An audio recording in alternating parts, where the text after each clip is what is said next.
Tes. Assalamualaikum. Tes. Assalamualaikum warahmatullahi wabarakatuh. Selamat sore semuanya. Apa kabarnya? Pak. Apa kabarnya nih? Baik, Pak. Ya, bisa mendengar suara saya ya. Ini mohon maaf agak terlambat karena saya baru dari perjalanan ya. Tadinya mau ditugaskan saja atau diasinkronuskan saja, tapi tanggung ini ya. Terlambat nggak apa-apa ya. Kita mulai saja. Nanti bagi yang belum join mungkin dengar rekamannya saja ya.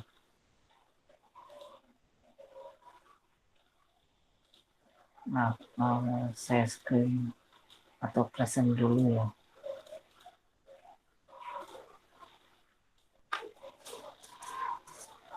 Minggu kemarin sudah atau 2 minggu lalu sudah mempelajari tentang atau refreshing tentang basis data ERD. Minggu kemarin lagi refreshing tentang diagram kelas, karena memang mungkin di semester ini secara bersamaan Anda mengambil mata kuliah OOAD ya, Object Oriented apa tuh, desain rancangan sistem ya. Saya lupa singkatannya apa itu OOAD.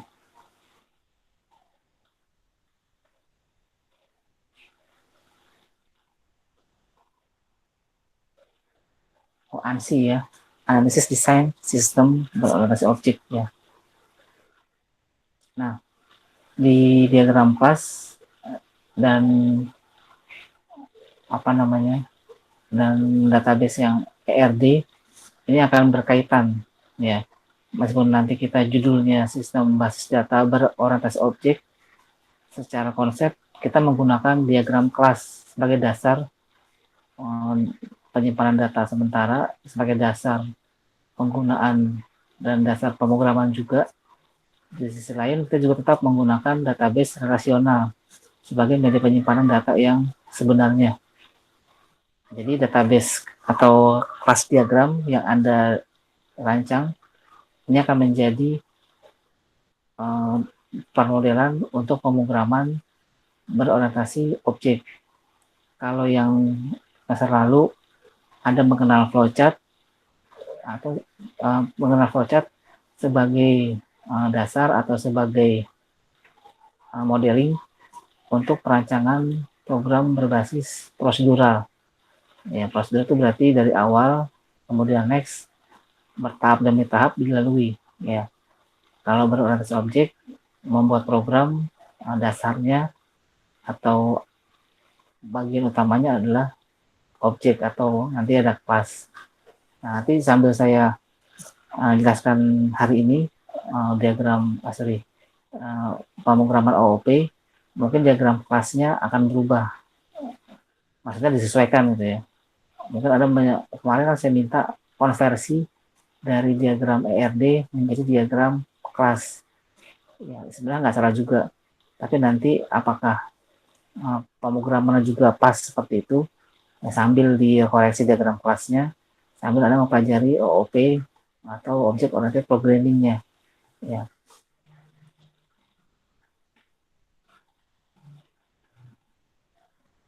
Nah, di sini kan beberapa memang masih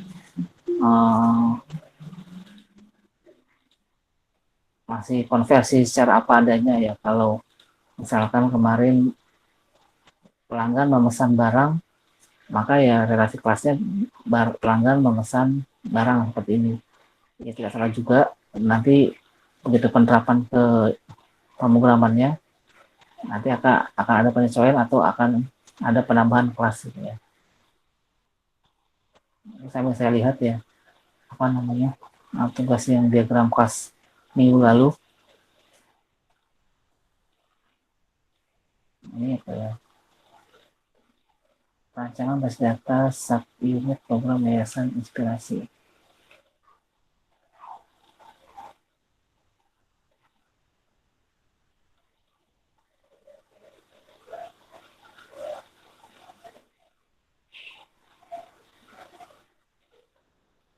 Nah, ini kardinalnya belum ada, tapi di sini multiply sudah ada ya.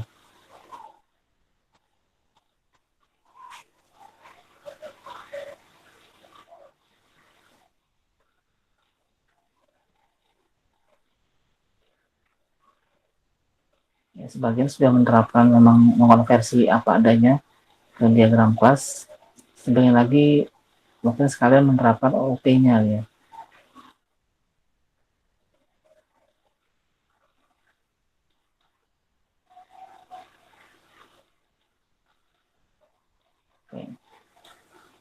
Materi sudah ada di e-learning, Anda bisa download ya. Kita hari ini refreshing diagram atau pemrograman berorientasi objek ya, pemrogramannya ya. Untuk membuat pemrograman berorientasi objek, modelingnya adalah diagram kelas. Kalau Anda membuat program secara prosedural, modeling diagramnya adalah flowchart. Jadi ya ibaratnya sebaiknya jika Anda membuat program secara prosedural, Anda buat dulu flowchartnya. Ya waktu semester 1 atau semester 2 atau mungkin sampai tingkat 4, Anda masih dikenalkan flowchart. Di tingkat 5, 6 ataupun mulai di tingkat 3 beberapa sudah dikenalkan object oriented programming. Karena di mata kuliah dalam universitas itu saling berkaitan. Ya, mata kuliah SPD, sistem basis data, mata kuliah pemrograman, mata kuliah pemrograman berorientasi objek. Ya. Nah, di sini di mata kuliah apa namanya sistem basis data berorientasi objek memang tidak banyak mengenalkan pemrogramannya. Ya asumsinya Anda sudah bisa, Anda sudah mengenal dan Anda sudah ya ibaratnya menguasai, ya tinggal menerapkan dalam kasus yang sebenarnya. Nah, refreshing pemrograman berorientasi objek berarti dasar dari pembuatan program adalah objek. Dalam pembuatan studi kasus atau program, Anda harus bisa melihat di suatu instansi tersebut atau enterprise tersebut, Anda melihat objek.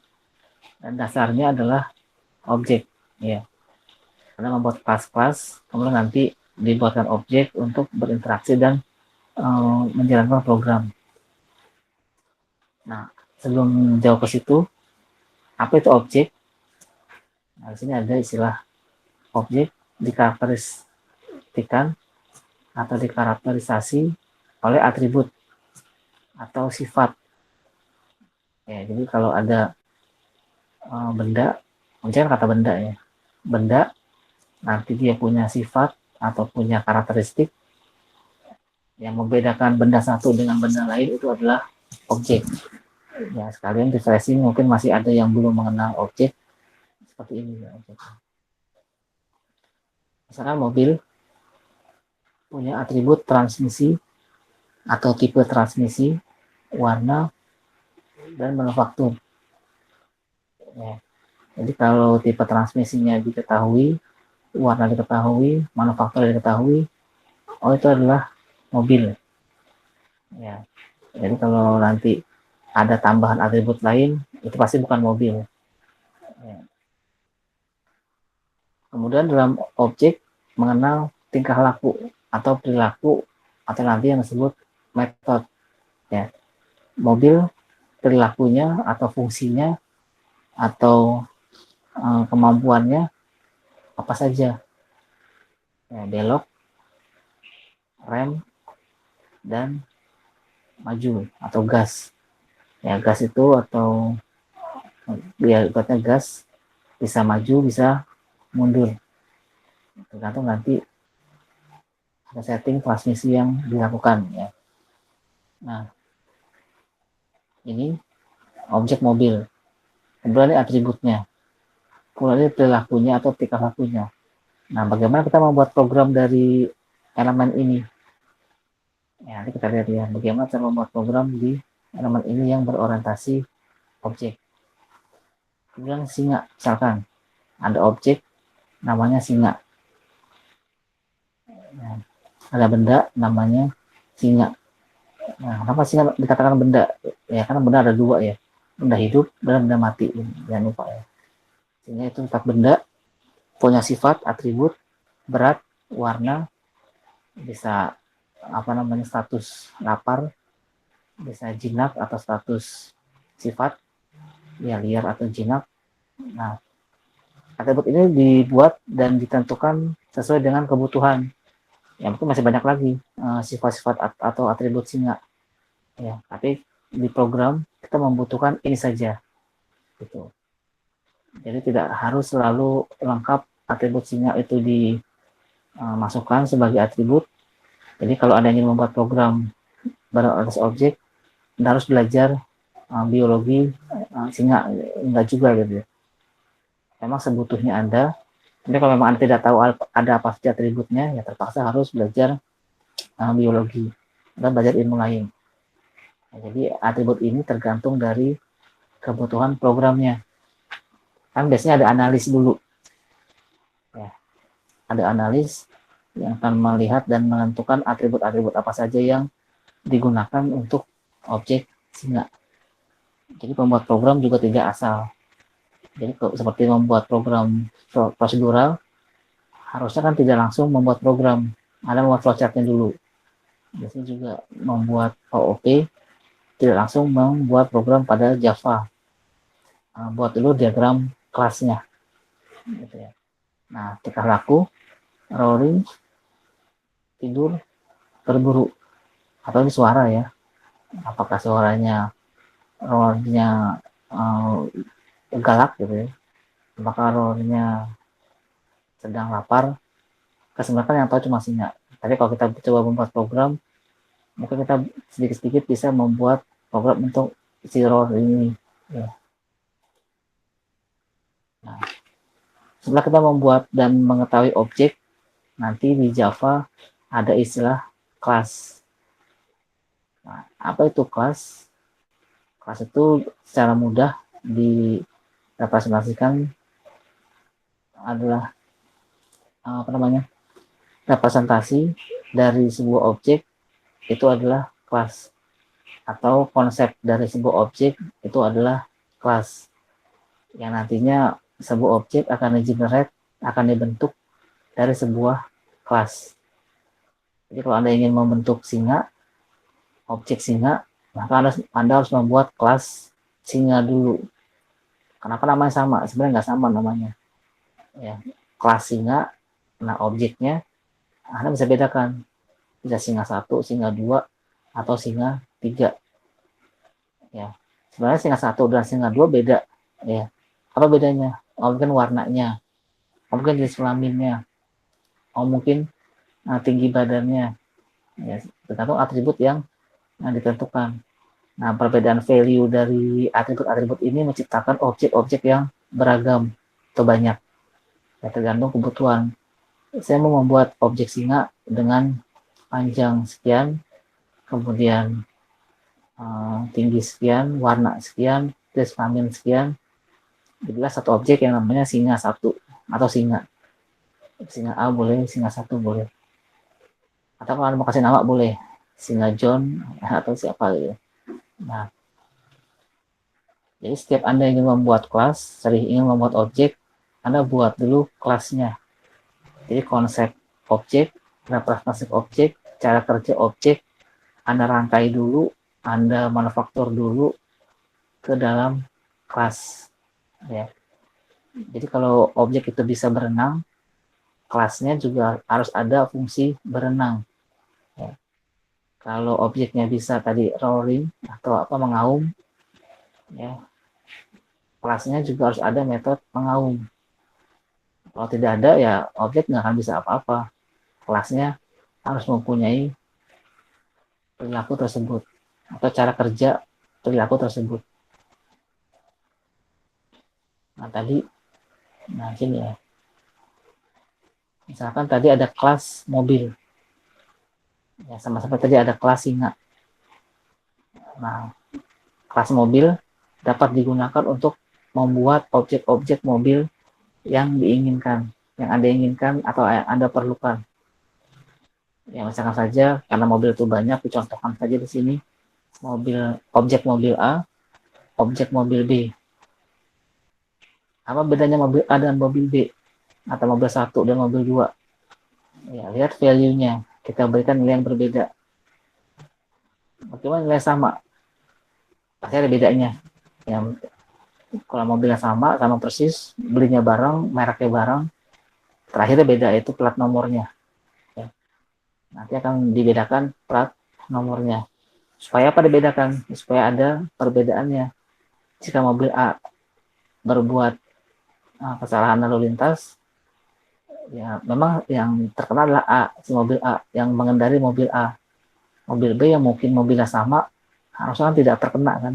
Jangan sampai terjadi ambigu atau database namanya redundansi. Ya, salah panggil. Mobilnya sama, tapi yang apa namanya, yang melakukan tindak kesalahan lalu lintas itu si A, maka yang terkena harus si A. Maka dibedakan gitu ya, dengan nanti namanya generiki atau hal yang unik. Nah, di sini tadi ya, jadi ibaratnya untuk membuat objek-objek mobil, Anda buat dulu kelas. Jadi kemarin pernah saya katakan, jika ingin membuat object oriented programming, minimal Anda membutuhkan dua file. Satu file kelas, satu file kelas juga untuk menggunakan dan menggenerate objek tersebut. Ya, jadi ada dua minimal. Berat dong ya, yang enggak, kalau memang programnya kecil, ya pasti berat.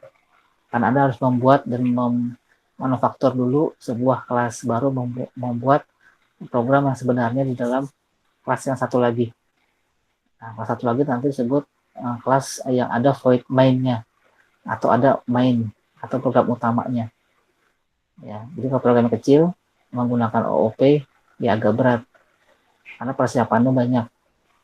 Kalau program besar menggunakan OOP ya sama beratnya. Ya, tapi begitu maintenance atau apa namanya perbaikan atau ada pengembangan sistem itu mudah karena semua sudah dibagi-bagi, semua sudah dipisah-pisah berdasarkan modul atau objek ataupun metode ya. Jadi kalau ada perubahan rolling, misalkan ada perubahan mengaum, misalkan ya, gampang, kita tinggal merubah program mengaumnya aja, tidak perlu terganggu program berlari, tidak terganggu program makan ataupun yang lain-lain.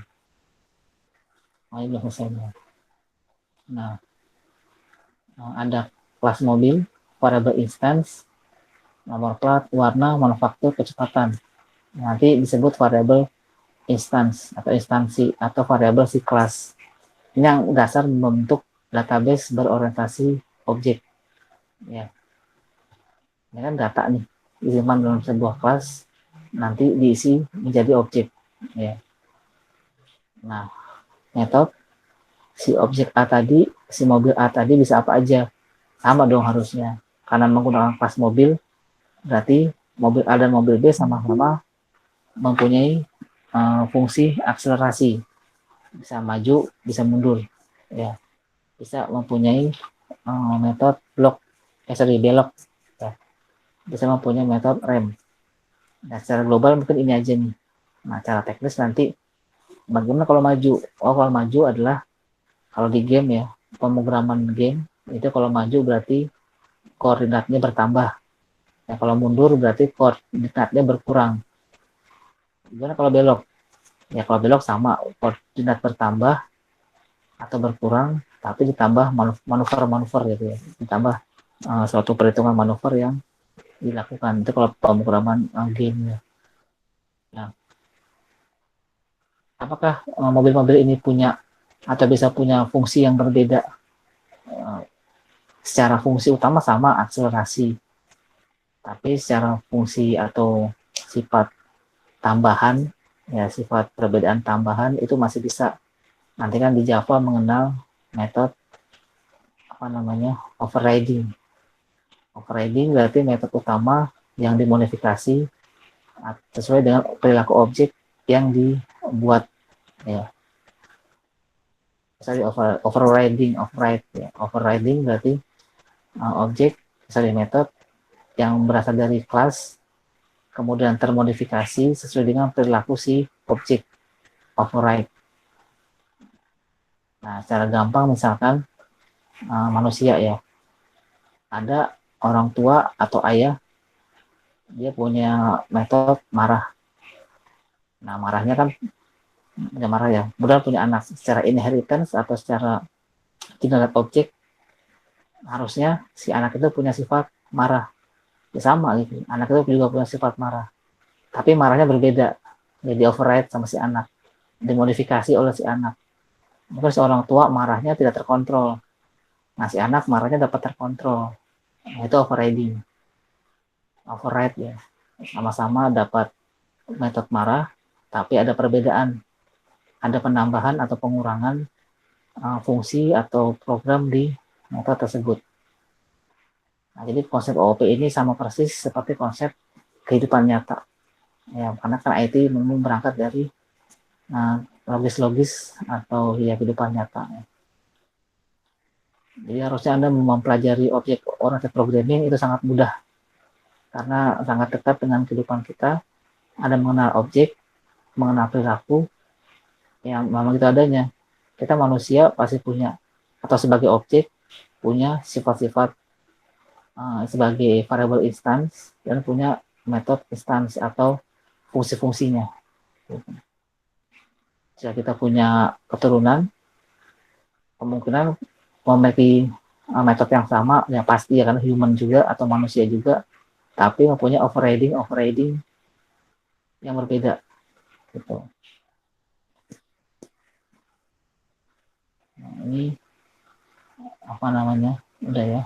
Dapat reuse.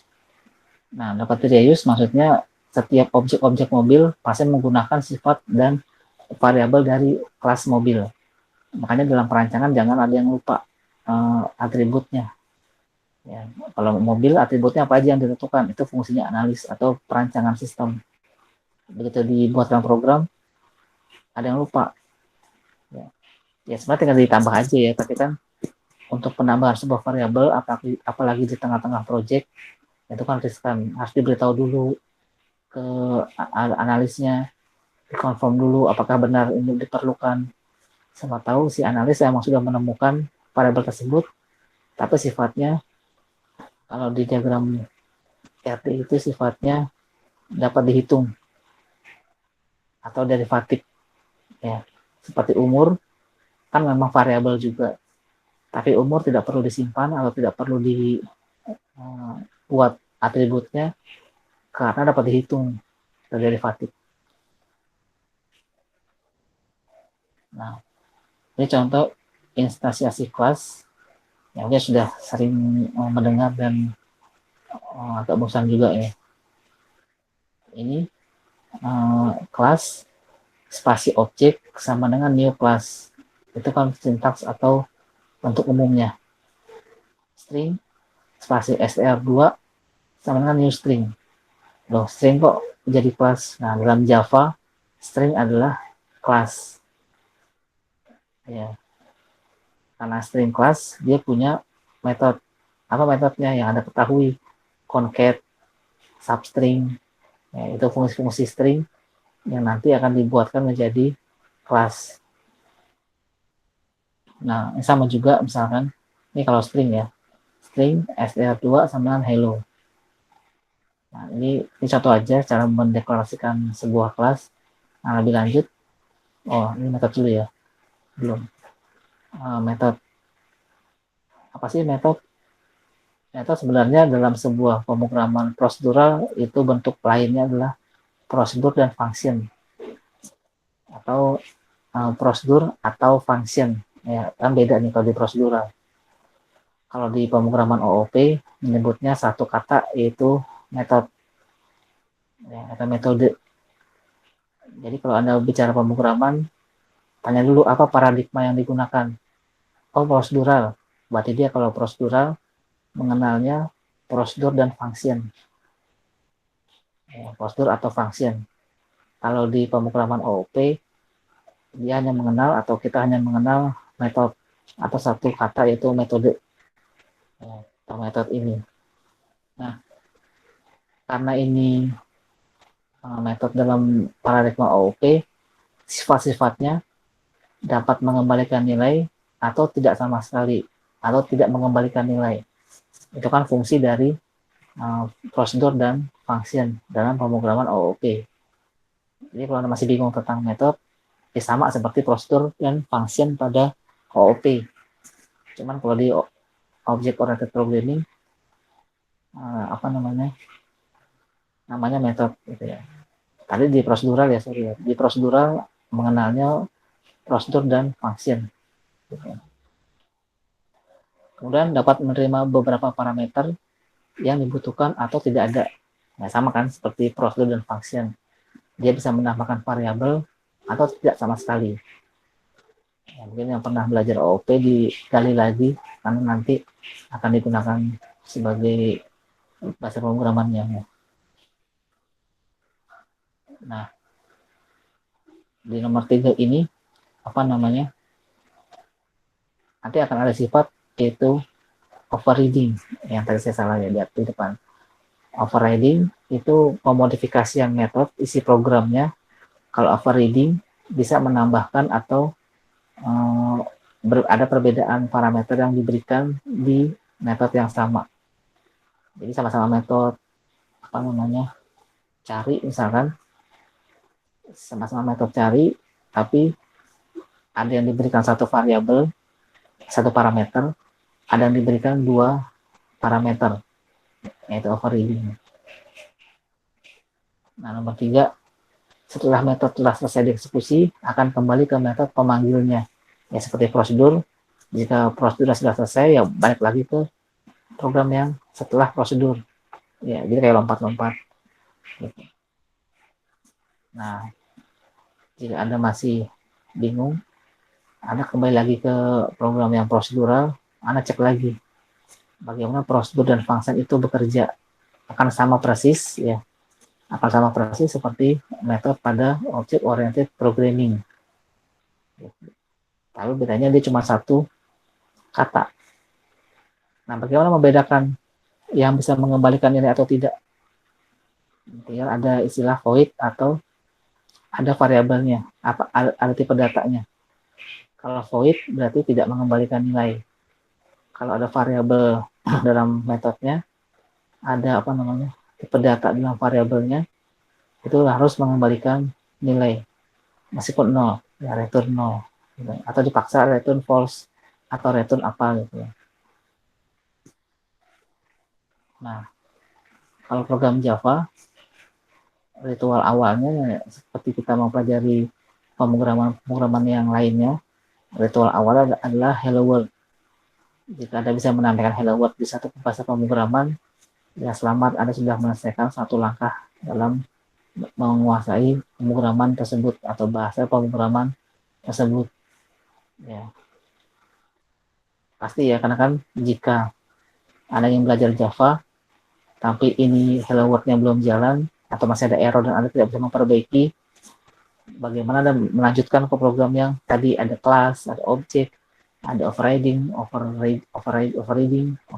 ya, ada inheritance, ada polymorphism, ya, dan lain-lain. Ini mungkin dilatih lagi atau di refreshing sendiri ya, karena di sini tidak ada praktikumnya, mata kuliah peminatan, jadi Anda refreshing sendiri di mata kuliah atau pemrograman Java-nya. Untuk Java, fokus ke Java sendiri udah pernah dapat belum di semester sebelumnya?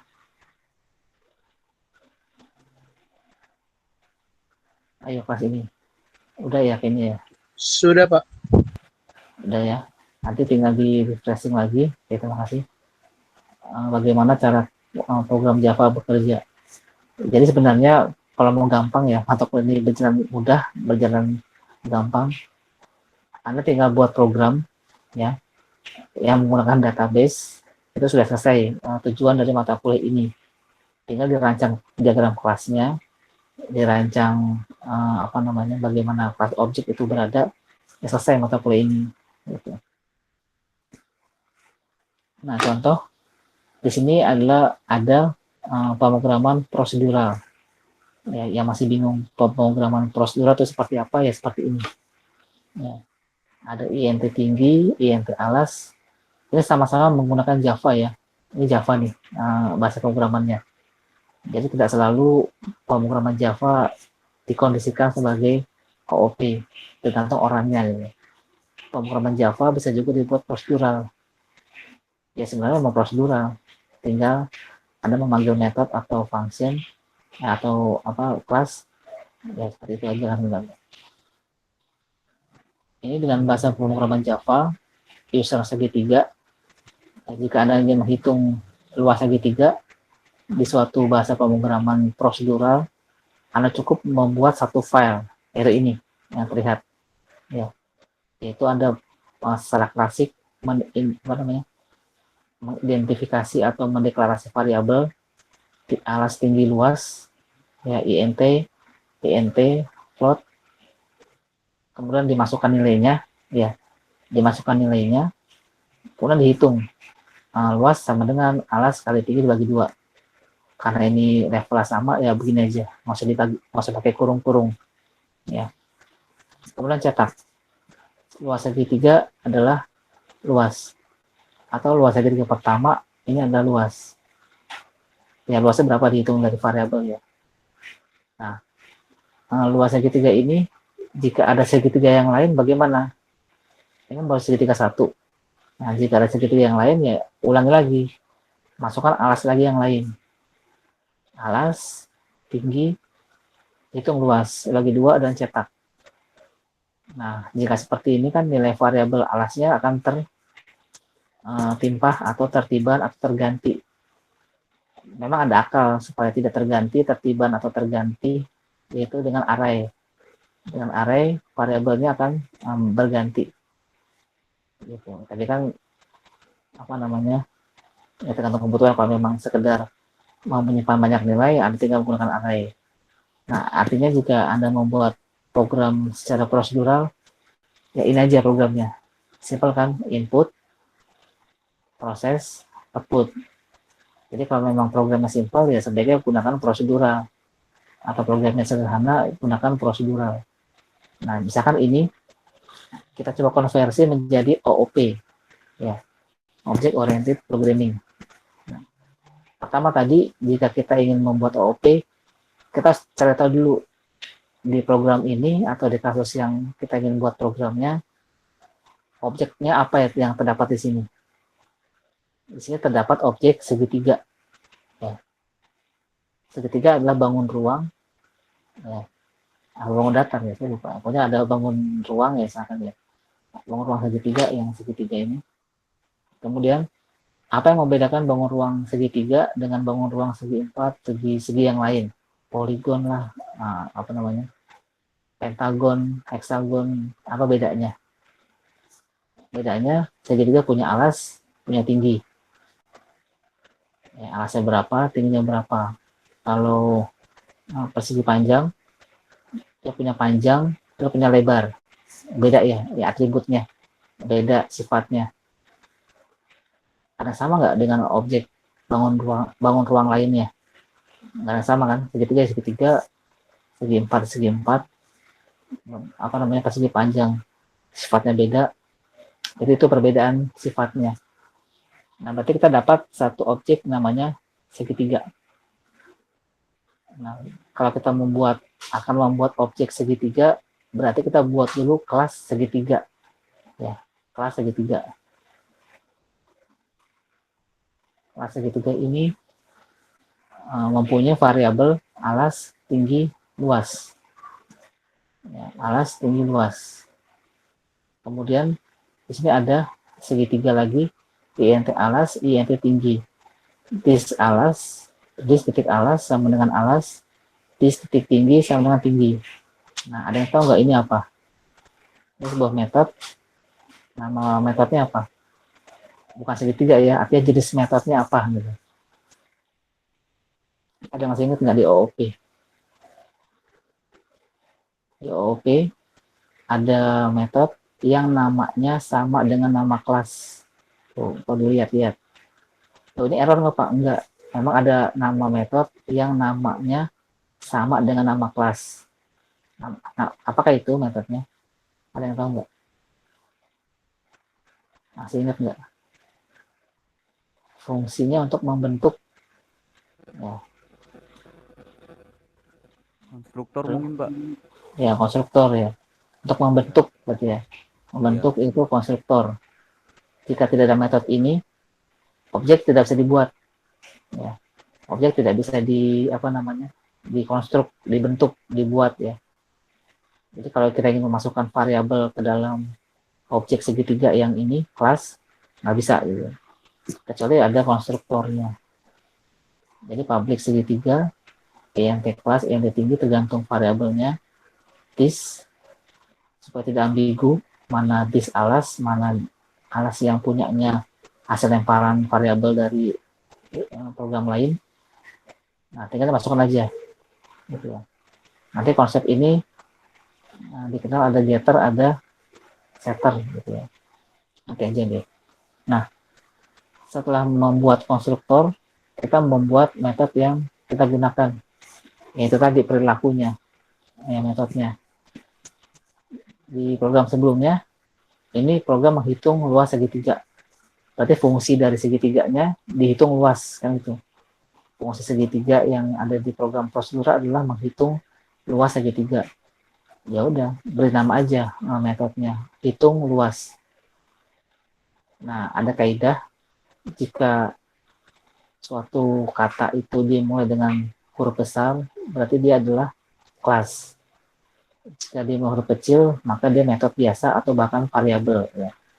Jadi kalau membuat metode depannya huruf kecil, kecuali metode konstruktor, dia namanya sama dengan nama kelas.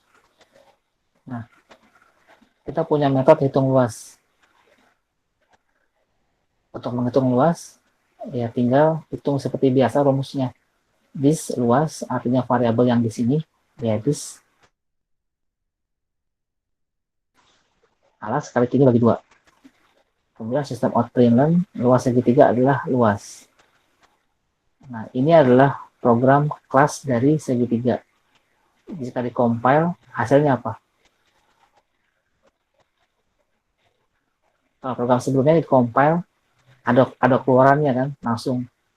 Luas segitiga adalah misalkan berapa nih? 30. Luas segitiga misalkan 25. Ya, tergantung dari hitungannya ya. Nah, kalau ini compile, hasilnya apa? Ini juga perlu ya. Ini Ngisi juga dulu nggak sih Pak? Ngisi dulu berapa kita ininya? Enggak, ini udah jadi programnya. Program kelas segitiga ini udah jadi. Nah, program kelas ya, bukan program menghitung luas segitiga. Program kelas segitiga udah jadi. Ini kalau di running, apa sih ya? Ada yang coba jawab? Belum ada hasilnya ya Pak? Iya. Karena harus dipanggil dulu. Panggil apanya? Ya, pasti ada yang bertanya-tanya atau terima kasih jawabannya. Pasti bertanya-tanya, ini program belum ada inputannya, gitu ya. Belum ada masukan nilai berapa sih alasnya, berapa sih tingginya, gitu ya. Kayaknya baru cuman rumus doang Pak. Ya cuma rumus, cuma mekanisme, cuma apa tadi representasi, gitu ya. Itulah fungsi kelas. Ini fungsi kelas. Ya, fungsi kelas itu adalah representasi, fungsi-fungsi, pembangun dan mekanisme dari objeknya nanti, gitu. Jadi cara kerja segitiga itu bisa dihitung luasnya. Nah, kalau ada mau tambahkan bisa jadi ada public void hitung keliling, gitu ya. Ada lagi mungkin public void hitung volume, ada volumenya. Kemudian ada lagi yang lain, ya, menghitung cermin atau apa gitu ya. Tergantung dari apa yang dibutuhkan. Inilah mekanisme-mekanisme yang disebut kelas segitiga. Nah, bagaimana cara menggunakan objek segitiga atau kelas segitiga ini? Bagaimana menggunakannya? Kita sudah punya maketnya nih, atau rancangan konsep segitiganya, atau mekanisme segitiga, atau kelas segitiga. Ya. Nah, sebelumnya ini kalau di-compile, dia menghasilkan kelas segitiga. Kalau Anda pelajari dari Object Oriented Programming atau Java, setelah di-compile, ini namanya apa nih? Nama filenya. Coba. Ini kalau disimpan, nama filenya apa? Kan ada kaidahnya juga. Java. Ya. Segitiga.java. Nah, segitiga dengan S besar ya. Segitiga.java. Jadi nggak boleh macam-macam. Jadi kalau nama kelas di sini segitiga, nama filenya harus segitiga. Ini waktu pemrograman Java banyak yang bingung atau banyak yang masih salah. Di compile error, tapi ternyata kelasnya S-nya kecil. Ya, atau kelasnya di pertama ini huruf kecil. Jadi error. Dan itu pun nggak tahu ya, karena errornya kan macam-macam. Gitu. Ini simple. Nah, tadi segitiga.java recompile menghasilkan segitiga.class, segitiga.obj, segitiga. Apa namanya? Yang lainnya ya, ada 3 file masalah. Kalau di compile nanti akan menghasilkan 3 file. Yang kita gunakan adalah .class-nya. Misalkan pun sudah di compile, .class-nya sudah jadi, segitiga.java kita hapus, nggak masalah. Karena sudah yang kita gunakan adalah .class-nya. Ya, .class-nya kita gunakan, segitiga.java kita hapus, nggak masalah. Nah, ini sedikit materinya memang ke arah getter and setter dengan Eclipse ya. Oke, kita lakukan saja. Artinya setelah membuat ini masih ada lagi, yaitu tadi metode getter and setter. Getter and setter berarti cara mengambil variabel alas atau memasukkan variabel alas dan tinggi itu diperlukan gitu ya. Nah, tadi pertanyaan, ini kan cuman tadi. Nah, ini kan cuman rumus-rumus aja ya. Belum ada inputannya. Cuma ada deklarasi variabel, konstruktor, dan formula. Ya, kira-kira memang ini bentuk dari kelas, ya kelas apapun ya, kelas segitiga, kelas mahasiswa, kelas guru, kelas apa tadi, penjual, pembeli. Hanya ada mekanisme yang diperuntukkan untuk pembeli atau si kelas itu. Nah, cara memasukkan datanya berarti kita harus menggunakan atau menggunakan objek dan mengisi objeknya. Nah, untuk mengisi objeknya kita gunakan metode void main, yaitu program utama. Kita sudah masuk ke program utama untuk menjalankan dan menggunakan objek-objek, menggunakan kelas-kelas yang telah kita berikan dan kita buat. Nah,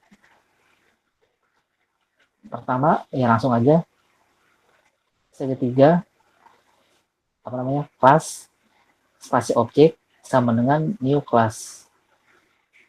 Kelasnya segitiga spasi nama objek, bebas ya nama objek. Kita mau menggunakan segitiga 1, segitiga 2 atau SG1, SG2, tergantung apa Anda maunya gitu. Ini cuma nama, tapi harus diingat dan tidak boleh yang aneh-aneh. New class dalam kurung 20,3. 20,3 ini adalah variabel yang dimasukkan ke dalam kelas segitiga. Nanti akan ditangkap oleh konstruktor. Ya, int alas, int tinggi. Ada formatnya. Alas, tinggi. Berarti kalau 20,3 ya, kalau 20,3 berarti 20-nya alas tinggi ya. Ya, 20-nya alas, 3-nya tinggi. Sekarang kita tinggal print. Alas segitiga adalah, nah ini metode getter atau meminta isi dari variabel alas. Kalau tinggi, sg titik get tinggi. Nah, terakhir sg titik hitung luas. Nah, sampai sini outputnya keluar, yaitu ya 20 dikali 3 dibagi 2. Gitu ya. Nanti akan keluar output yang ada di sini. Luas segitiga adalah sekian. Ada outputnya ya. Luas segitiga adalah 30. Ya tadi ya 30 akan sama seperti yang prosedural. Nah, jika menghitung luas segitiga kira-kira repot ya menggunakan object oriented programming. Tapi akan tidak repot kalau programnya akan di reuse. Misalkan ada 2 segitiga. Ya. Kita modifikasi. Kalau kita modifikasi Berarti kita cukup membuat atau mengisi variabel lagi, set alas sini. Set alas 10, set tinggi 5. Ya, kemudian kalau mau dicek get alas pasti 10. Get tinggi pasti 5. Ya, hitung luas. Ya, berarti 5 kali 10 dibagi 2 gitu. Nah, ini tadi ya, ini kalau mau algebranya dimodifikasi. Nilai segitiga sekarang adalah berapa? Nah, ini ya, kalau ini tambahannya di bawah 10, 5, 25. Ya. Nah, masih sanggup lanjut nih. Sekarang kita mau mengkonstruksi televisi. Ya. Kelas televisi.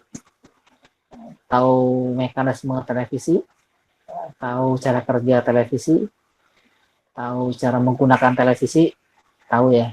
Sekarang kita mulai membuat programnya. Jadi kalau Anda ingin membuat program sebuah televisi, bagaimana sih cara televisi memindah channel, bagaimana cara televisi mencari channel, bagaimana cara televisi membesarkan volume, kan gitu aja ya fungsinya. Menonton, cari channel, besarin volumenya, atau kecilkan volume, atau ganti-ganti channel. Tapi ini cuma sekedar program atau sekedar ilustrasi, tidak persis seperti program televisi yang sebenarnya gitu ya. Nah,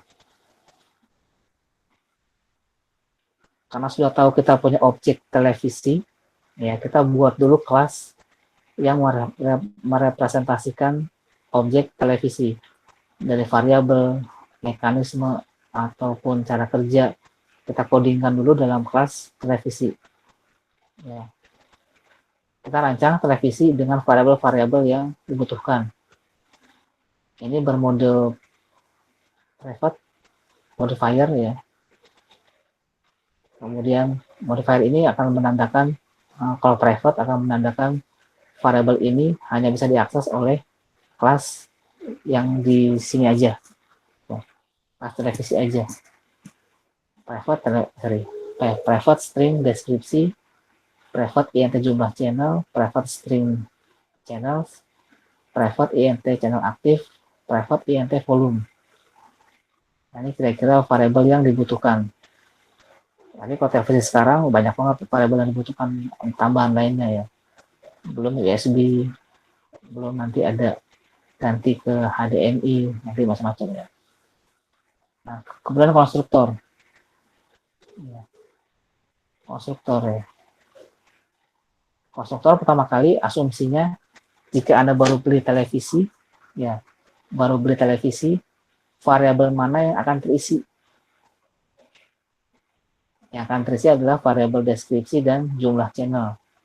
Jadi kalau Anda beli televisi sudah ada tuh deskripsinya.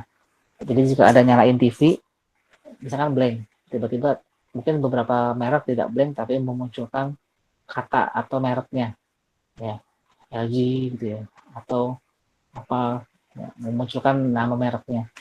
Jadi kan itu udah diisi gitu ya. Nah, jadi jika ingin mengenerate sebuah objek, ada variabel yang diisi. Gitu. Ini fungsi konstruktor tadi. Nah, kemudian setter and getter, kita setting. Kalau menggunakan Eclipse ini otomatis bisa diklik menu sini, ya, set semua, kemudian oke, itu jadi getter and setternya. Nah, akan ada tambahan getter setter itu, ada get channel, ada set channel. Ya. Nah, sekarang modifikasi. Jika Anda hanya menggunakan getter setter aja, itu programnya sudah jadi sebenarnya, sudah dapat digunakan. Tapi hambar, atau tidak ada IMK-nya, tidak user friendly. Misalkan Anda besarkan volume, ya volume besar, tapi Anda tidak tahu ini volumenya berapa sih ukurannya. Nah, TV sekarang kan ada ukuran volumenya, misalkan 8, 7, 15, ada skalanya, atau 20, atau puluhan skalanya. Jadi kalau Anda ingin membesarkan atau mengecilkan, kadang menyebutkan isinya atau isi volumenya. Coba kecilin jadi 5 volumenya gitu ya. Coba kecilkan jadi 3. Gedein dong jadi 10. 10 aja ya.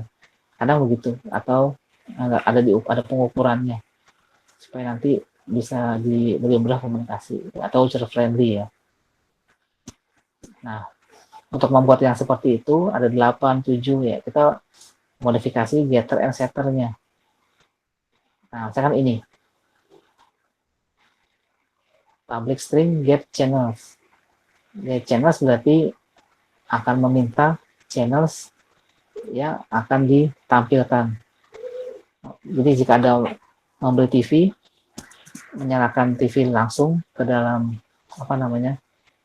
menyalakan langsung ya. Itu yang tampil apa?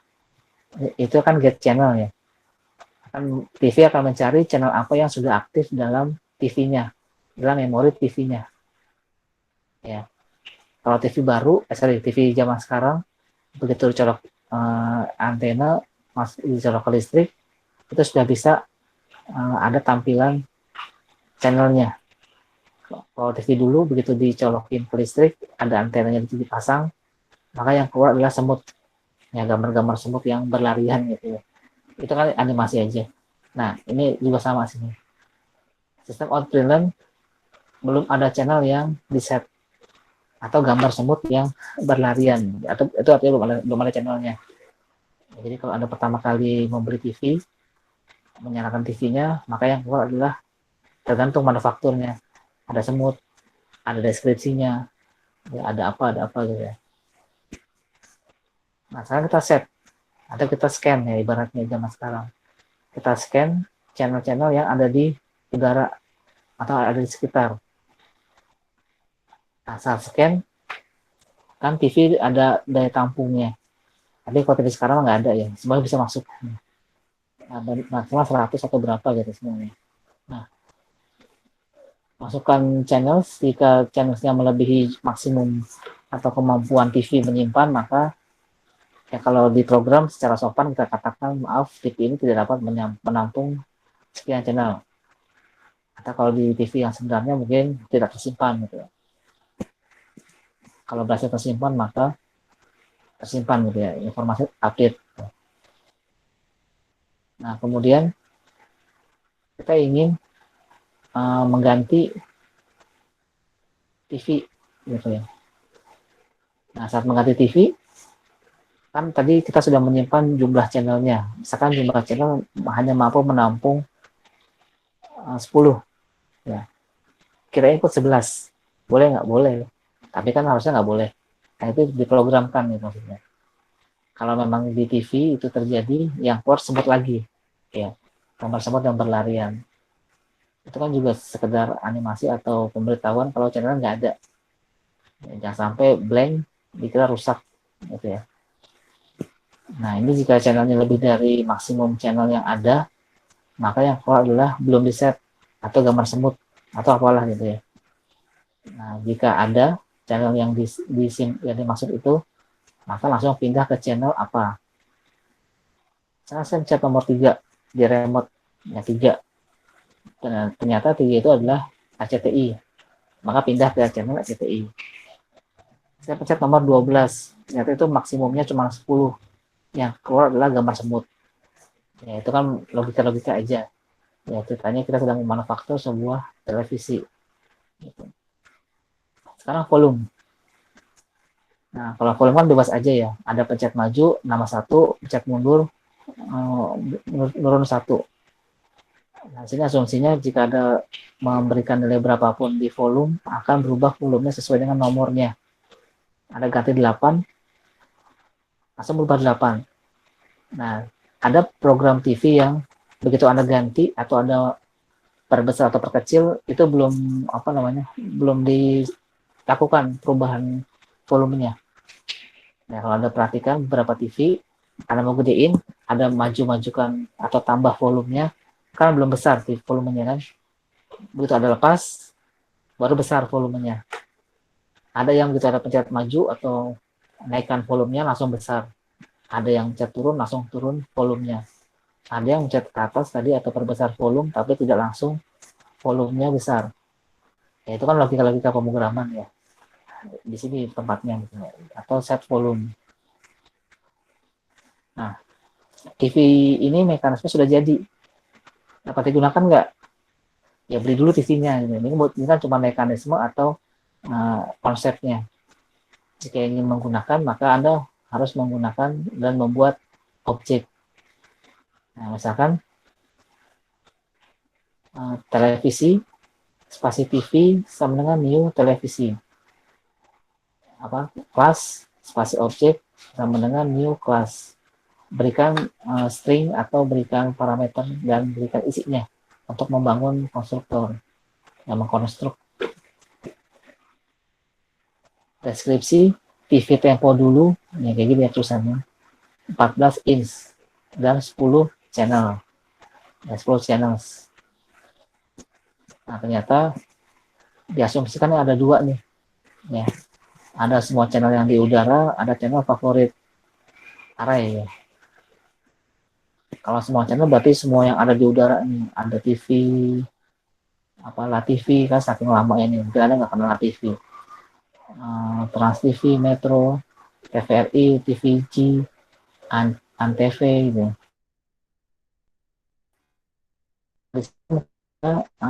Array disebut sekian sesuai dengan jumlah channel yang mampu ditampung. Nah ini program utamanya. Ya, program utama itu harus simpel, mudah, ringan, dan cepat dibuat. Ya, yang ribet yang mana? Yang ini, yang kelasnya. Tuh, kelasnya ribet nih.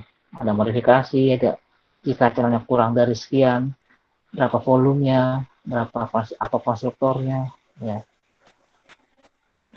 Kalau program utama simpel. Program utama harus sesimpel mungkin. TV get channel. Artinya apa? Anda baru beli TV, colokin. Yang keluar apa? Yang keluar semut atau yang keluar adalah mereknya. Terus TV set channels. Haruskan semuanya. Ternyata nggak mampu menampung. Terus TV set channels, channel favorit. Anda simpan yang penting-penting aja atau yang favorit aja. Kemudian set channel aktif 3. Set channel aktif 3 berarti Anda berpindah ke 3 atau memilih indeks ketiga.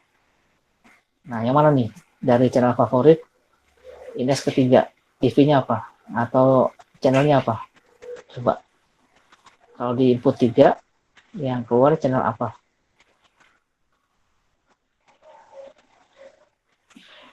Apa coba nih? Ada yang bisa jawab nggak?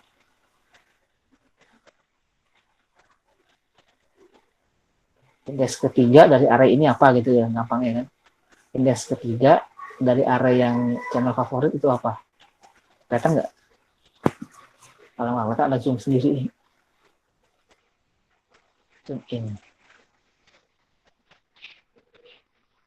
Nah, ini apa namanya? Array channel favorit. Jika kita memberikan channel aktif 3, berarti kita akan menuju ke indeks ketiga dari array channel aktif. Itu channel favorit ini. Nah, indeks ketiganya apa dari sini?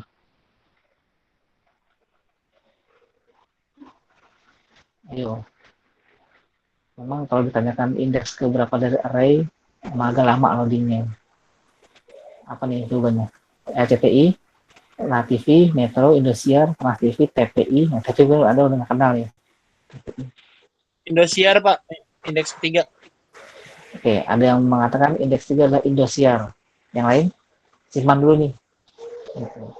Karena seru pertanyaan ya.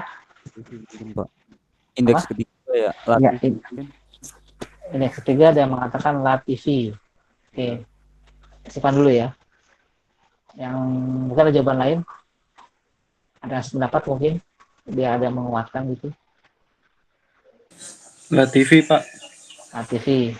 Satu lagi deh, ada yang menguatkan lagi, Indosiar. Indeks ketiga. Nggak ada ya?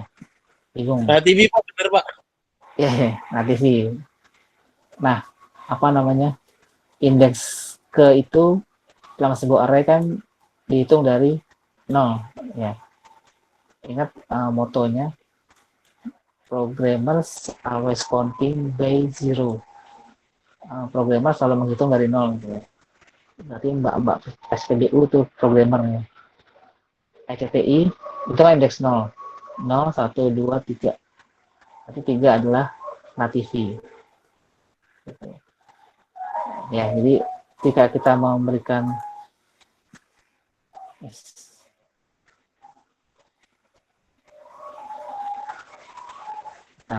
jika kita memberikan set channel aktif 3, maka yang keluar atau yang muncul di TV kita adalah nativi. Bagaimana kalau pasti ke remote? Ya kan tinggal kurang 1. Jadi di remote-nya nomor 3 itu Indosiar, ya maka disesuaikan remote-nya gitu. Jangan sampai remote-nya berbeda dengan pemrograman di array-nya gitu. Nah, set volume 10. Maka volume sekarang bernilai 10. Ya nggak tahu sih skalanya berapa. Apakah 10 sudah besar, apakah 10 masih kecil ya. Yang penting nilainya 10. Bagaimana hardware-nya itu beda lagi. Set channel aktif 1. Nah, apa yang keluar nih kalau 1? Mungkin TV sudah bosan nih, iklan mulu misalkan. Ganti jadi 1. Apa nih yang keluar?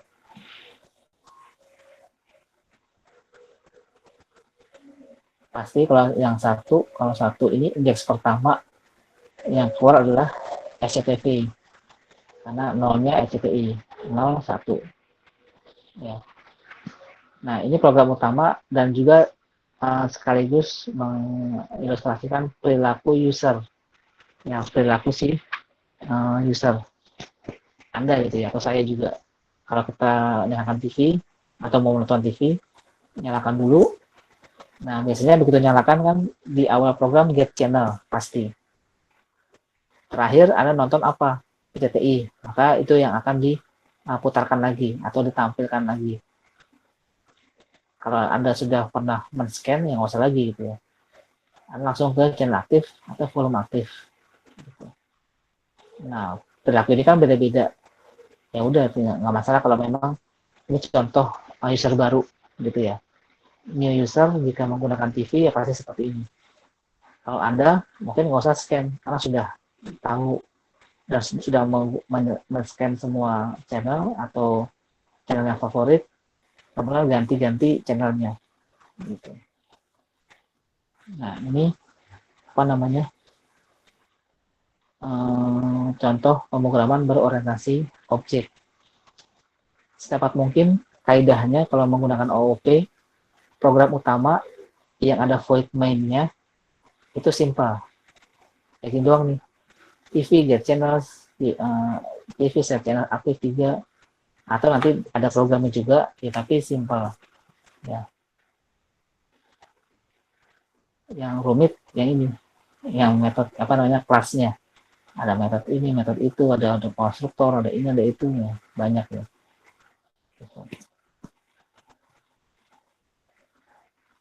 Nah, sebenarnya ini pengen saya buat kuis biar Anda lebih mengerti. Jika Anda punya objek spidol, ya, punya objek spidol, maka jika Anda ingin menggunakan spidol, buatlah kelas spidol dulu, gitu ya. Jika Anda sudah membuat kelas spidol, sudah punya mekanisme fungsi spidol, seakan-akan Anda punya spidol elektronik, gitu ya. Seakan-akan aja. Jadi mekanisme spidol kan ada buat Anda konstruk dengan OOP. Gitu. Ini boleh dikerjakan nih nanti ya, atau 1 minggu lah, biar Anda apa namanya refreshing dengan OOP ini. Ini bermain-main ya, atau ini refreshing ya. Jadi masuk ke program yang tugas kelompok Anda. Gitu. Jadi kalau ini berhasil, tugas kelompoknya juga akan berhasil. Gitu. Jadi buatlah kelas spidol, ya. Fungsi-fungsinya juga disesuaikan fungsinya. Kira-kira spidol apa sih fungsinya? Spidol. Nah, untuk membuat objek spidol, Anda boleh memansetkan atau mengkhususkan spidolnya adalah spidol warna yang digunakan anak-anak untuk menggambar, mewarnai, atau spidol untuk yang digunakan menulis di whiteboard. Ya, itu bisa beda. Ya, salah satu aja gitu maksudnya. Jadi kalau ada yang membuat program spidol warna, ya udah ada inilah spidol warna atau spidol yang ditulis di whiteboard, maka Anda kondisikan programnya untuk menulis atau mengoperasikan di whiteboard. Nanti udah sebut ya, fungsi spidol adalah menulis, mewarnai kalau spidol warna. Kalau spidol whiteboard mungkin mengarsir, mungkin menggambar. Yang spidol warna juga bisa menggambar. Gitu. Pengen sih ini individu gitu ya, biar apa namanya masing-masing mengerjakan. Tapi karena ini mungkin terlalu berat juga, pada kelompok aja sesuai kelompok yang tugas kelompok. Ini tugas mingguan biasa ya, mungkin semacam post test per kelompok satu ya, buatlah kelas spidol. Nah, nanti biar bagi-bagi, kan ada berapa orang ya di sini ya, satu kelompok ya.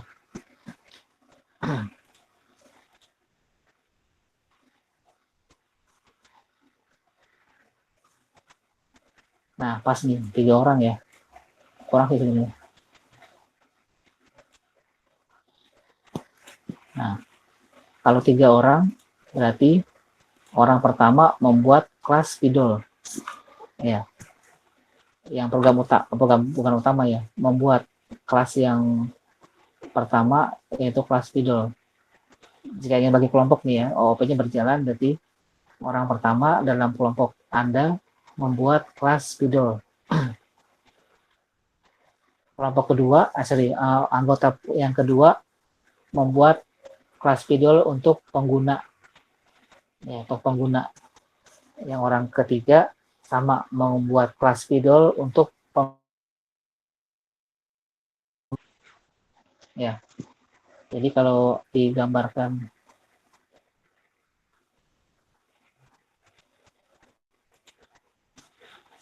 nih, ada 3 orang kelompok.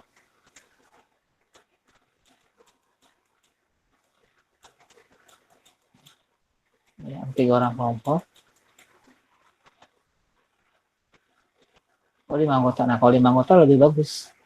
Maka sisanya membuat atau 2 orang deh membuat kelas objek, karena kasihan nih kalau nggak dibantuin, karena agak susah membuat kelas. Nah, 5 orang nih ya, yang lucu-lucu nih. Nah, ini membuat spidol kelas.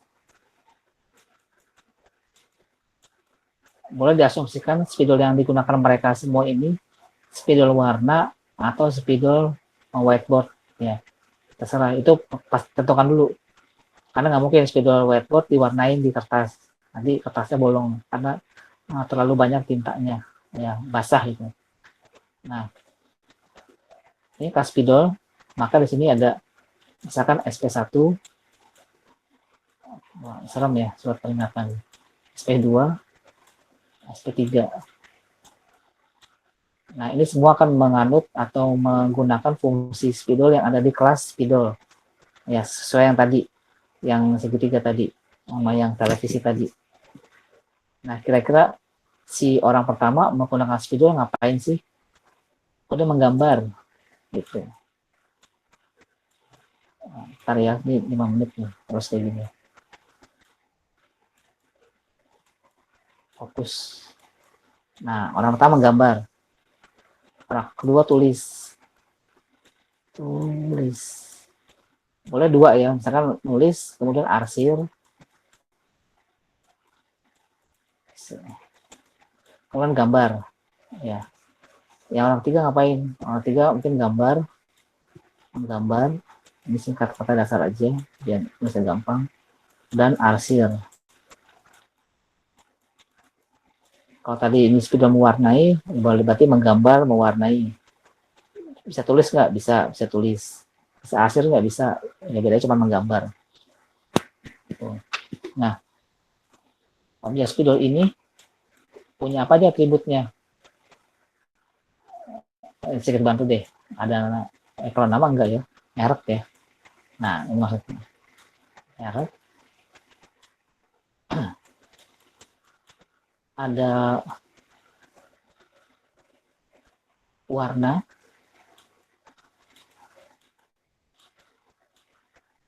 Kemudian ada eh, kalau tinta itu kan bisa habis ya, berarti kan ada satuannya. Ini bebas menentukan satuan tinta. Ya, tinta Anda bisa pakai integer, sekedar ilustrasi aja, misalkan tinta itu 100 nilai awalnya. Ya, jika ada beli spidol, maka mendapatkan tinta 100. Untuk menggambar, contohkan aja menghabiskan tinta misalkan 20. Ya. Jadi kalau Anda menggambar 5 gambar, habis tintanya. Cara logik kan begitu. Begitu aja nggak apa-apa. Yang penting ada fungsi tinta berkurang saat spidol digunakan. Nah, ini kan apa namanya atributnya. Ada metode tambahan yaitu refill kalau memang ada ya.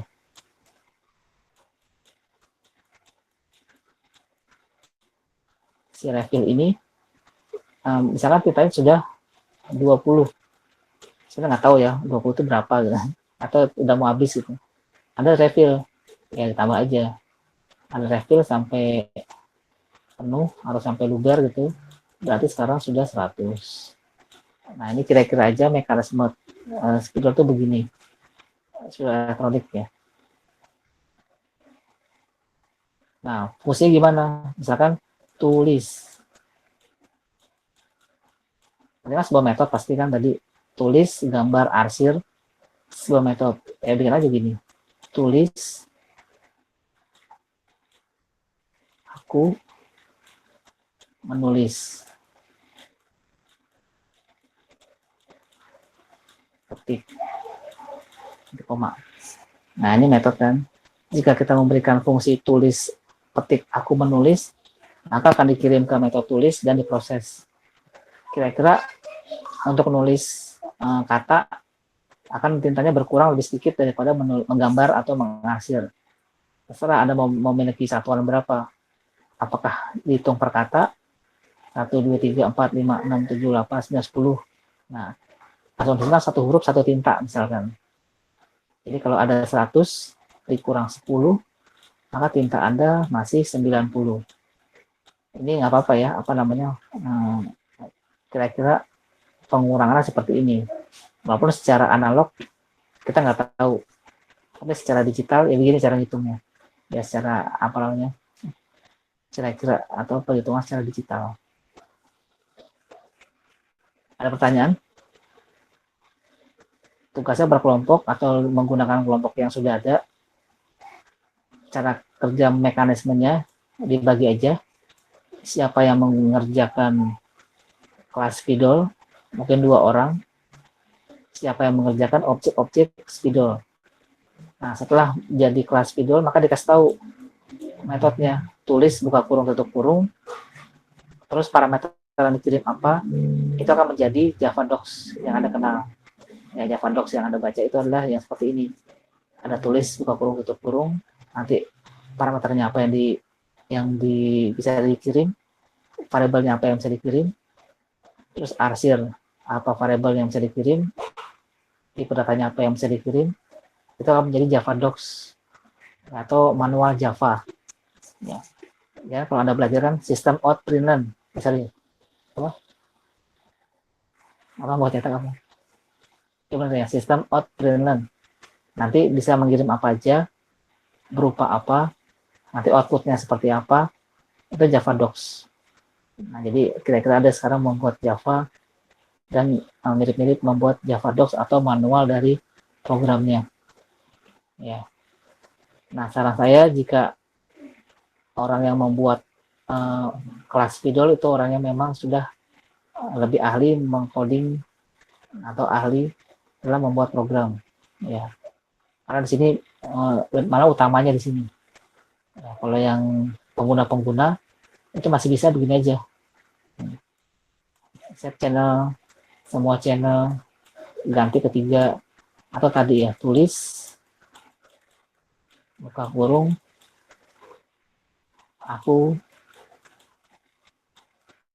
menulis. Gitu. Gitu aja. Nah, kan kira-kira sama dengan ini. Cara membuat dan membaca metodenya. Gitu. Tapi perilakunya beda-beda ya. Misalkan spidol pertama dia menggambar, spidol kedua menulis dan menggambar atau mengarsir, spidol tiga menggambar dan mengarsir. Ya terserah aja sebenarnya, tapi beda-beda gitu. Ada pertanyaan?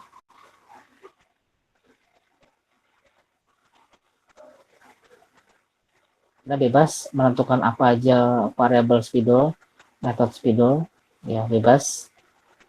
Yang pasti digunakan oleh ya dan berguna, maksudnya berguna bagi pengguna ini tiga. Boleh nggak Pak kalau misalkan membuat kelas user satu orang, membuat kelas spidol satu orang, membuat kelas usernya 4 orang, ya boleh aja. Gitu. Ini misalkan SP4, gitu boleh. Asal semuanya membuat program. Gitu. Ada pertanyaan? Nanti formatnya menyusul aja di e-learning ya. Yang penting buat dulu gitu ya. Kalau belum buat sudah minta kirim kemana gitu ya. Kirimnya ke e-learning, nanti formatnya nanti. Apakah di screenshot? Apakah dikirim programnya juga gitu ya. Nanti itu menyusul. Ada pertanyaan? Berarti setelah ini siap-siap nih. Pak. Ya harus nih. Ya, coba tanya dulu sekarang.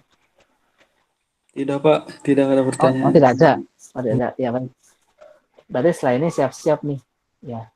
Anda sudah membuat diagram ERD, sudah membuat diagram Java, kelas diagram, sudah mempelajari Java, refreshing, dan bahkan sudah membuat program ini. Karena sudah membuat program ini berhasil, maka Anda sebenarnya sudah bisa menggunakan object oriented programming. Sudah bisa, gitu ya. Nanti seharusnya Anda bisa mengcoding lagi di kasus yang Anda buat. Disesuaikan nih. Ya, misalkan tadi spidol, atau kasusnya kita MSO dulu ya. Nah, misalkan kasusnya apa nih? Oh ini ya, apa namanya? Technical support ya. Iya, technical supportnya. Misalkan kasusnya technical support. Nah, ada beberapa kelas yang harus di-generate tiket misalkan. Tiket kan objek ya.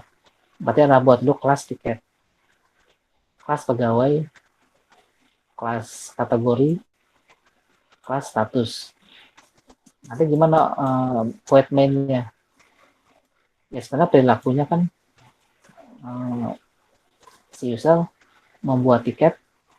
Kalau OP biasa kan sebenarnya susah membuat, apa Java biasa yang kosong itu kan susah membuat. Biasanya nanti dibuatnya digabung dengan Java visual atau Java yang objeknya visual, ada buttonnya, ada boxnya, apa namanya, combo boxnya gitu. Mungkin nggak usah seperti itu karena kita dasar aja. Anda bisa mengilustrasikan misalkan pegawai atau apa nih ya, teknisi titik apa kemudian apa gitu ya, asumsinya misalkan dia sebagai apa. Nah mirip seperti konsep spidol ini gitu. Jadi kalau membuat program yang jadi seperti tadi konsep apa namanya technical support, memang harus dibantu dengan visual ya, untuk memilih, untuk memandu inputan. Jadi begitu klik OK, maka fungsi yang tadi itu teknisi titik, sekarang teknisi apa ya fungsinya ya, nih teknisi titik lihat tiket gitu kan, nama tiketnya apa atau dalam kurung apa, itu dibantu dalam memasukkan parameternya dengan objek visualnya, dengan button, dengan checkbox, dengan visual apa combo box ya gitu. Nanti kalau Anda bersedia membuat visualnya juga, tapi saya tidak ajarkan ya, membuat visualnya juga, nah nggak apa-apa, jadi Anda bisa membuat program utuh gitu ya. Nah itu nanti setelah ini yang dekat Anda buat dulu program spidol ya, ilustrasi program spidol. Tadi yang pasti ada pengurangan tinta, bisa penambahan tinta. Kalau tidak bisa menambah ya nggak apa-apa, asumsinya spidolnya memang sekali pakai kan, ada juga yang spidol sekali pakai. Jangan lupa tinta bisa ada permanen atau erasable, dapat dihapus. Ya. Oke, kalau tidak ada pertanyaan, kita akan akhiri. Ini kuis atau latihan OOP-nya dibuat per kelompok. Kalau perlu nanti disampaikan juga yang membuat kelas spidol siapa, yang membuat spidol user 1 siapa, user 2 siapa, user 3 siapa. Gitu. Nah, kalau di sini ada istilah profesi, boleh mungkin usernya ada profesinya, dosen, guru, tukang sayur, atau tukang kredit. Kan menggunakan spidol beda-beda, gitu ya. Itu boleh. Nah, jangan usernya di sini ya. Daripada kelas user terus, nanti public class user dosen, gitu. Public class user guru, public class user tukang sayur, public class user arsitek, public class user serah. Ada mau gunakan spidol sebagai apa profesinya. Nanti kelihatan fungsi yang digunakan atau kegiatannya apa gitu ya.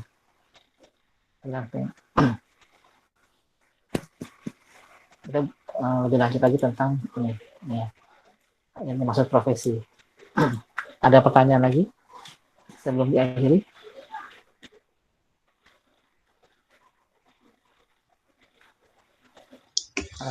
Bapak, Ya. mau nanya, untuk presensinya itu nggak bisa ya Pak ya? Presensinya. Oh, ya. Pasti dia selalu nanya presensi, karena saya lupa settingnya. Iya Pak, soalnya dari tanggal 20 November ditutup. Iya, mana saya copy aja dari sebelumnya. Oh iya Pak. Sama yang kemarin juga ya Pak? Oh gitu ya? Iya. Ya sudah deh. Ini, jadi matikan aja deh. Nah, kemarin 11 berarti ya? Oh ada yang bilang nih, yang 11-nya masih belum kayak gitu. Kalau presensi diisi ya, kalau ada misalkan sedang sakit atau ada izin, pasti dianggap absen tuh, atau dianggap masuk maksudnya. Kalau yang nggak masuk ya nggak absen. Ini 10 udah.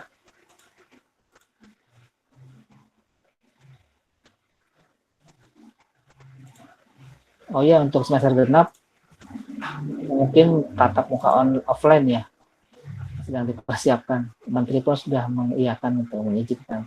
Siap nggak nih kalau nanti tatap muka offline? Semester genap. Enggak, Pak. Banget Pak, udah rindu banget Pak. Oh, Pak Rido, tadi enggak Apa gitu. kasusnya makin naik, Pak? Apanya naik? Oh, kasus makin naik. Ya, nanti akan dipertimbangkan juga kerumunannya atau banyaknya orang. Mungkin masih tetap ada konsep setengah, ya. Entah tuh setengah absen masuk, setengah absen online atau apa yang nggak tahu, atau setengah UTS siapa yang masuk, setelah UTS siapa yang masuk, tetap ada setengah-setengahnya. Biar tidak terjadi kerumunan. Sekarang sedang dikonsepkan oleh UPN dan sedang disterilkan ruangannya ataupun tempatnya, disinfektan dan lain-lain. Kalau memang jadi offline, keputusan nanti Anda sendiri juga harus punya protokol kesehatan, bawa sanitizer, pakai masker, ya pokoknya Anda pelajari prokes-prokesnya, protokol kesehatan. Nanti tinggal Anda ya jangan lengah gitu ya. Bawa makanan sendiri, kalau perlu bekal, jadi nggak usah jajan ya. Kalau lama ya ngomong jajan ya, terserah nanti bagaimana prokesnya Anda jaga sendiri gitu ya. Tapi dari UPN sudah memastikan ruangannya terdesinfektan, tersteril, dan nanti ada konsep setengah-setengah juga akan dijalankan. Apakah setengah absennya masuk, setengah absennya online, apakah setengah sesinya setelah UTS itu siapa, setelah UAS itu siapa gitu ya. Tapi kayaknya yang pasti setengah-setengahnya per absen, karena kan lebih sedikit gitu ya, dan lebih ya pasti lebih sedikit kerumunannya. Nanti tinggal dipersiapkan atau dipantau sambil melihat keadaan gitu ya. Jadi kalau keadaannya nanti tinggi terus, nanti ya mungkin tetap offline tetap online gitu ya. Tapi lagi peraturan pemerintah kalau mengizinkan ya kita bisa offline tapi dengan syarat-syarat tertentu gitu. Ya, ada pertanyaan terakhir sebelum diakhiri? Tidak? Oke, kalau tidak ada pertanyaan, saya akhiri perkuliahannya. Kurang lebihnya mohon maaf. Wassalamualaikum warahmatullahi wabarakatuh. Waalaikumsalam warahmatullahi wabarakatuh.